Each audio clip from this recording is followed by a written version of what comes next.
Bonjour à toutes et à tous. 1, 2, 3, ça déboîte. Une boîte, un contenu et une explication express, s'il vous plaît. Et aujourd'hui, on va parler de Chimère. En jeu pour 30 minutes de 2 à 5 joueurs dès 8 ans. Chaque joueur dispose d'un plateau de 4 saisons. Le printemps, l'été, l'automne et l'hiver. On va devoir recomposer des chimères. Donc une tête, cox, un corps, tige et on. Ce qui nous donnerait une chimère coxygéon.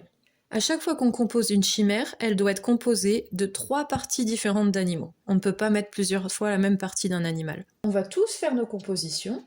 En prenant dans n'importe quelle pioche, on va devoir le plus rapidement possible mettre à chaque fois, à chaque endroit, une tête, un corps, une queue, parce que si on ne le fait pas assez rapidement, nos adversaires peuvent se décider, s'ils ne veulent pas une partie, à le mettre sur un emplacement vide de notre plateau.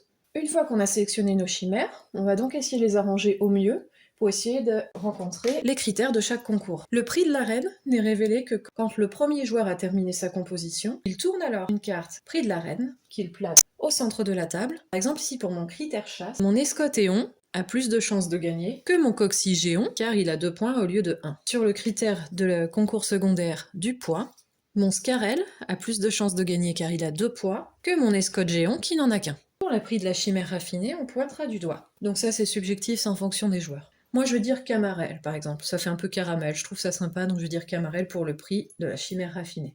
Celui qui gagne le concours primaire, le concours principal, gagne 5 points. Celui qui gagne le concours secondaire ne gagne que 2 points.